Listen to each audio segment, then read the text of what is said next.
वाह जी वाह, जबरदस्त हो गया जी। दोस्तों मेरे पीछे आबादी नज़र आ रही है, दीनार। दीनार एक छोटा जिहा गांव है, तहसील साहिवाल, जिला सरगोदा का। और इत्थे दीनार कौम आबाद है। और मैं सरगोदा रोड टू पठानकोट और दीनार आया हाँ।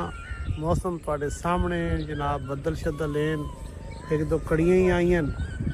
तो इस तो पहले भी मौसम शिद्दत इख्तियार कर वजे। ए पिछे दीनार कॉलोनी है।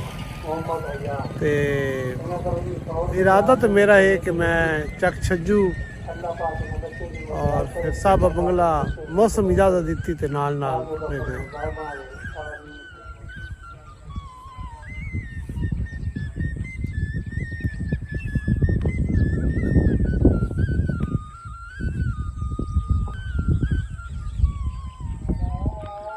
दोस्तों ये दीनार कॉलोनी है। इत्थे मुख्तलिफ कौमां आबाद हैं और माइग्रेटेड राई बिरादरी होंदी है। तो यह घर जड़ा ना, ये 2 साल पहले तो यह पूरा वेड़ा आबाद आई।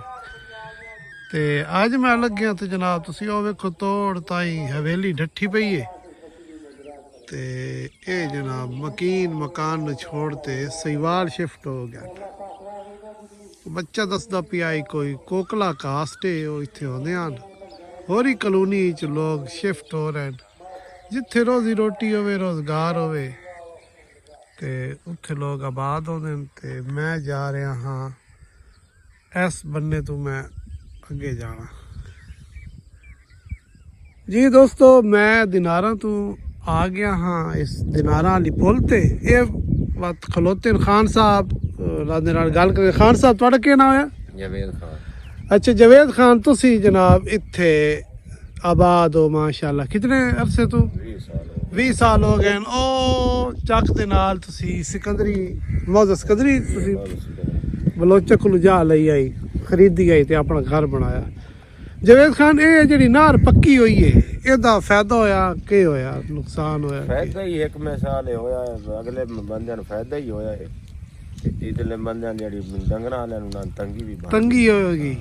ਉਹ ਉਲਟਾ ਨਹਿਰ ਦਾ ਕਿਨਾਰਾ ਖਰਾਬ ਨਾ ਕਰ ਛੁੜੇਂਦੇ ਡੰਗਰ ਸ਼ੰਗਰ ਘਰ ਛੁੜੇਂਦੇ ਆ। ਲੇਕਿਨ ਮਾਲ ਦੀ ਤੰਗੀ ਬਣੀ। ਉਹ ਜਿਹੜਾ ਸੋਹਣਾ ਵਿਚਿੰਤਾ ਨਾ ਲੈਂਦਾ ਹੀ, ਹੋਰ ਤੁਹਾਨੂੰ ਡੱਬਿਆਂ ਨਾਲ ਨਵਾਉਣਾ ਪਊਗਾ।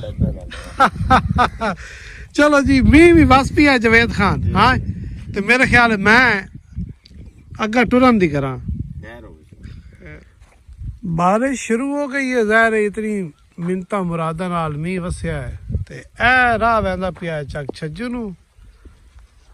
ते मौसम दे तेवर वेख के इरादा तो मेरा आई चक छज्जू ते मुबारक खान बंगला साहबा तो फरूका रोड तो वापसी।